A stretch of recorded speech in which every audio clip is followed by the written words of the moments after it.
wabarakatuh. Apa kabar semuanya? Mudah-mudahan dalam keadaan sehat dan tetap semangat dalam menjalankan aktivitas sehari-hari. Baik, untuk video pembelajaran kita pada kesempatan yang berbahagia ini adalah video pembelajaran pertemuan keempat mata kuliah studi kelayakan bisnis tentang aspek finansial. Sebagai pendahuluan, aspek finansial adalah studi kelayakan bisnis merupakan satu elemen krusial ya, elemen yang penting untuk menentukan apakah suatu bisnis itu layak atau tidak dijalankan dari sisi keuangannya. Nah, analisis ini bertujuan untuk mengidentifikasi kemampuan bisnis dalam menghasilkan keuntungan. Kemudian juga di sana akan ada aktivitas mengelola risiko keuangan serta memastikan sumber dana yang mencukupi ya untuk menjalankan operasional bisnis.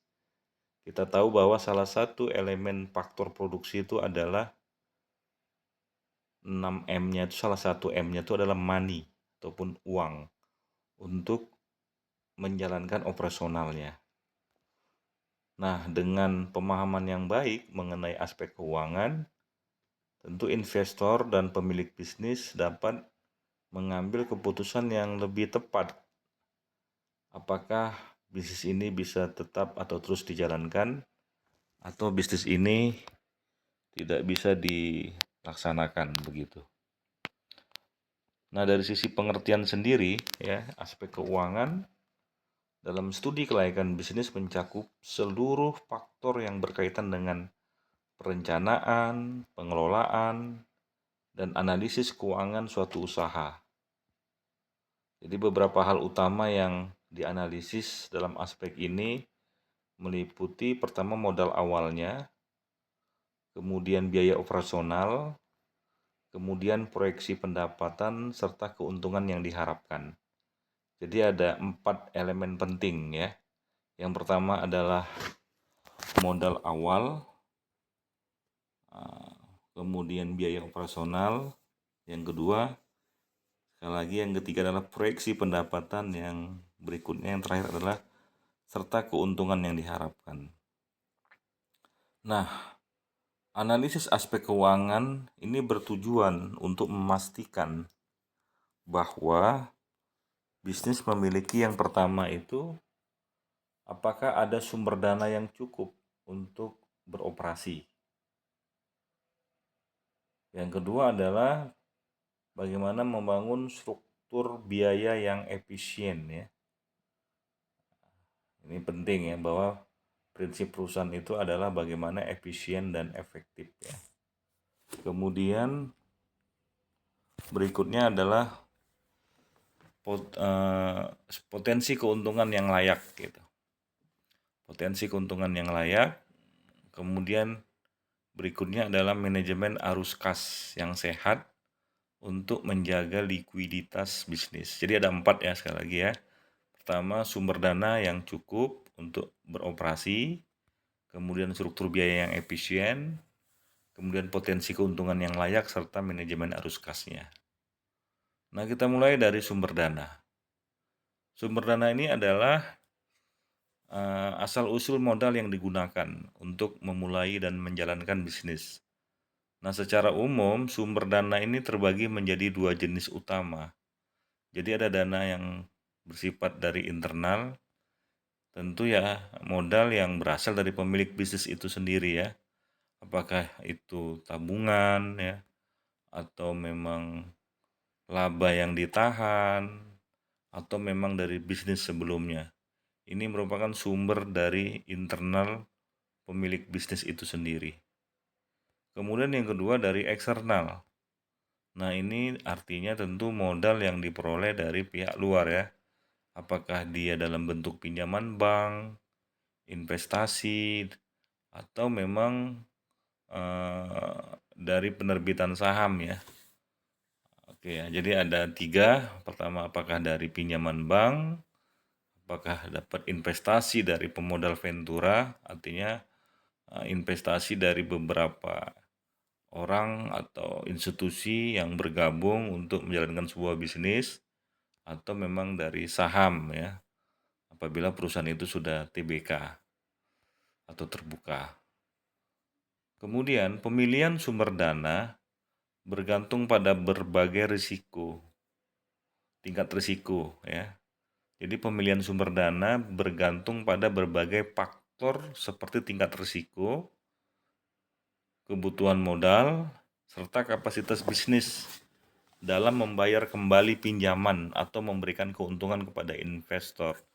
Tentu ketika seseorang ingin menjalankan bisnis, ketika dia menggunakan sumber dana dari pihak luar, tentu ini akan berbeda ya proyeksi keuntungannya, karena harus membayar sejumlah bagi hasil atau mungkin cicilan dalam bentuk angsuran dalam setiap bulannya. Berbeda kalau sumber dananya memang sumber dana pribadi. Tentu akan mendapatkan keuntungan yang lebih besar. Maka ini harus menjadi perhatian yang serius begitu. Apakah lebih, tentu idealnya memiliki sumber dana dari internal sehingga mendapatkan keuntungan yang lebih optimal dibandingkan apabila mendapatkan sumber dana dari pihak luar atau eksternal. Karena ada bagi hasil atau pembayaran angsuran atau bunga yang harus diberikan kepada investor. Kemudian yang ketiga ya, kita akan membicarakan tentang sumber pembiayaan. Sumber pembiayaan mengacu pada berbagai cara yang dapat digunakan untuk mendukung kegiatan operasional bisnis. Ya, beberapa sumber pembiayaan yang umum digunakan dalam bisnis adalah yang pertama, pinjaman bank. Ya. Ini sangat biasa dilakukan oleh para pengusaha, ya, di mana modalnya mendapatkan pinjaman dari bank. Jadi pinjaman dari bank ini, bisnis memperoleh modal dari bank dengan kewajiban untuk kembali ya dalam bentuk cicilan beserta bunganya. Nah ini juga perlu dianalisa apakah nanti dengan pembayaran cicilan dan bunga ini kemudian perusahaan mampu dan bisa tetap mendapatkan keuntungan. Kemudian yang kedua adalah obligasi, yaitu surat utang yang diterbitkan oleh perusahaan untuk mendapatkan dana dari investor dengan janji pengembalian dana beserta bunga. Nah, jadi surat yang diterbitkan oleh perusahaan dalam kaitannya untuk menarik investor, kemudian di sana ada berbagai kesepakatan ya untuk pengembalian serta bunga yang akan diberikan, itu disebut dengan obligasi. Kemudian berikutnya adalah dengan modal ventura. Ini melibatkan investasi dari perusahaan atau individu yang ingin memperoleh keuntungan dari pertumbuhan bisnis dalam jangka panjang. Misal ada perusahaan lain yang ingin ikut investasi dalam sebuah proyek ataupun bisnis tertentu. 2 atau 3 perusahaan, itu disebut dengan modal ventura. Kemudian ada crowdfunding ya. Ya ini dengan melakukan penggalangan dana ya dari banyak individu melalui platform digital untuk mendanai bisnis ataupun proyek tertentu.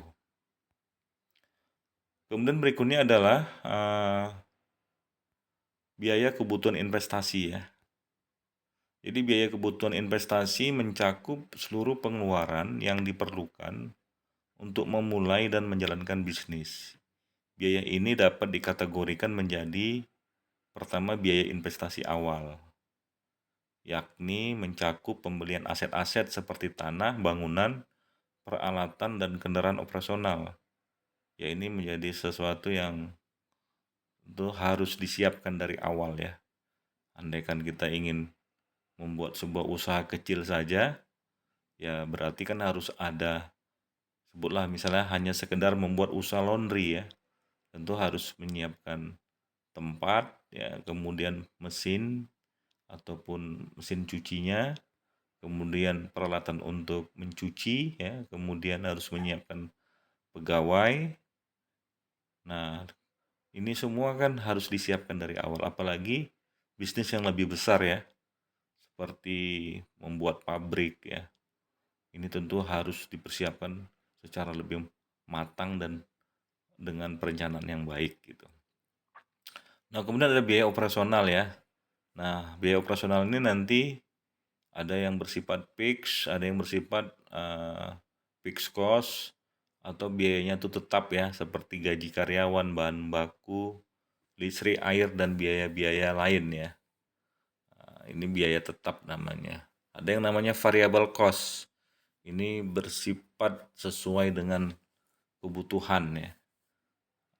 Ini bisa jadi biaya iklan ya, kemudian biaya penyediaan bahan baku, tentu ini sesuai dengan kebutuhan.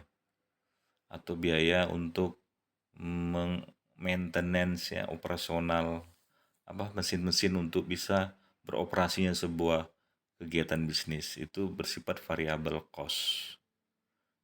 Kemudian kita juga harus memahami tentang biaya penyusutan yang menggambarkan berkurangnya nilai aset tetap seiring waktu. Jadi kalau kita punya peralatan, punya bangunan, punya mesin dalam sebuah bisnis, itu harus dihitung biaya penyusutannya dalam setiap tahun itu berapa persen. Ini berguna untuk kita menyiapkan peralatan pengganti apabila nanti suatu saat mesin yang digunakan sudah tidak lagi berfungsi begitu, maka dihitung biaya penyusutan. Nah, ini harus dimasukkan dalam satu rekening khusus atau dalam bentuk penyiapan modal berikutnya begitu. Apabila ada mesin-mesin yang harus diganti, bangunan yang harus diperbaiki, atau kendaraan yang sudah tidak layak untuk digunakan gitu. Kemudian berikutnya adalah biaya modal ya. Ini meliputi bunga pinjaman atau dividen yang harus dibayarkan kepada investor.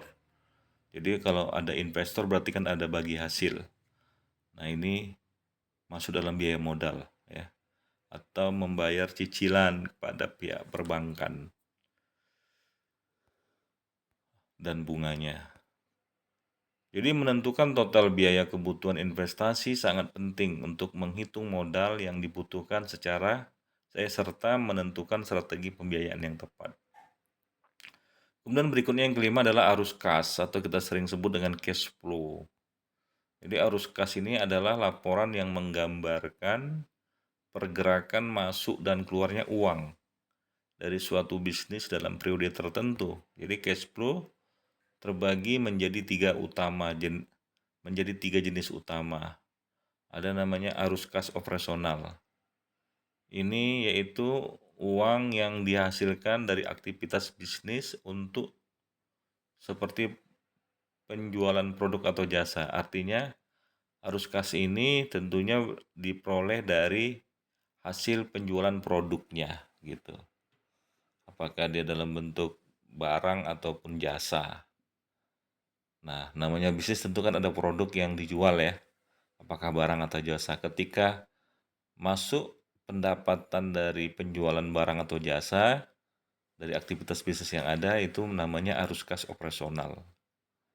Kemudian ada arus kas investasi. Nah, ini adalah pemasukan yang berkaitan dengan investasi aset tetap atau penjualan aset.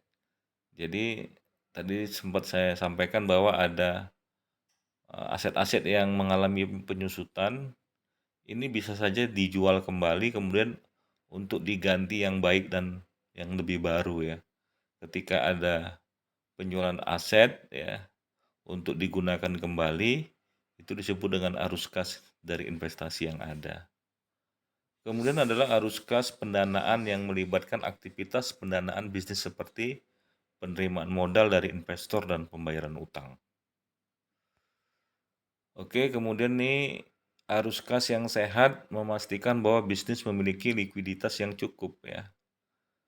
Yang nanti kemudian dapat menjalankan operasional tanpa mengalami kesulitan keuangan. Baik, sekarang yang keenam tentang rasio keuangan proyeksi neraca dan laporan laba rugi.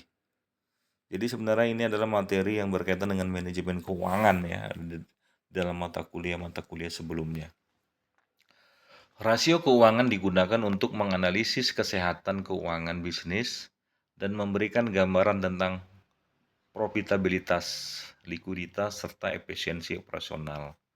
Beberapa rasio keuangan yang umum digunakan seperti rasio likuiditas ya, yang mengukur kemampuan bisnis dalam memenuhi kewajiban jangka pendek seperti rasio lancar atau current ratio. Jadi ini maksud dengan rasio likuiditas ini, perusahaan harus bisa menganalisis ya adanya kebutuhan dana untuk menjalankan operasinya dalam jangka waktu yang pendek. Apakah hitungannya 1 hari, 1 minggu, atau 1 bulan. Artinya memastikan kemampuan keuangan dalam aspek menjalankan operasi bisnis dalam jangka waktu yang pendek. Kemudian ada namanya rasio profitabilitas. Ini adalah menilai kemampuan bisnis dalam menghasilkan keuntungan ya, seperti margin laba bersih ya, kita sebut dengan net profit margin. Jadi kemampuan untuk bisnis itu bisa menghasilkan keuntungan. Nah, ini harus dianalisis juga ya. Kemudian ada rasio solvabilitas. Ini mengukur tingkat rasio keuangan bisnis berdasarkan perbandingan antara total utang ya dengan ekuitas ya. Jadi apakah sebuah bisnis itu kemudian mengalami satu keuntungan ya, itu bisa dinilai ya dari berapa hutang yang dimiliki dan nanti berapa pemasukan ataupun omset yang diperoleh ya. Ya, misalnya sebuah bisnis itu memiliki hutang yang harus dibayar 10 juta per bulan. Maka cash flow ataupun arus kas yang masuk harus melebihi jumlah hutang yang harus dibayar. Nah, itu disebut dengan rasio solvabilitas. Jadi selain rasio keuangan, proyeksi neraca dan laporan rugi laba menjadi alat penting dalam aspek keuangan. Jadi neraca mencerminkan posisi keuangan seperti mencatat aset ya dan kewajiban ekuiditas.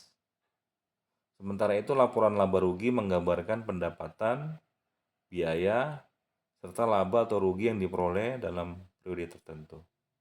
Baik, kita coba masuk dalam studi kasus ya.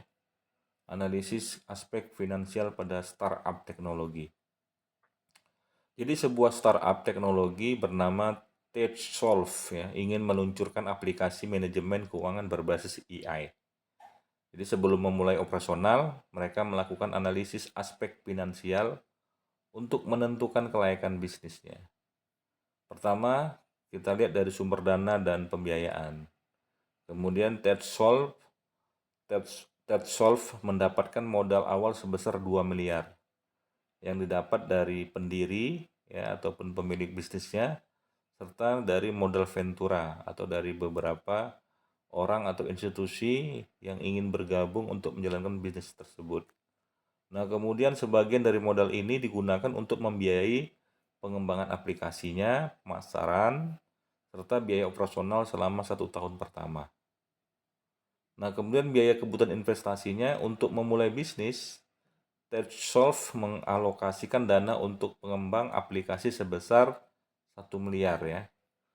Nah, kemudian infrastruktur IT sebesar 500 juta, serta biaya pemasaran dan operasional sebesar 500 juta.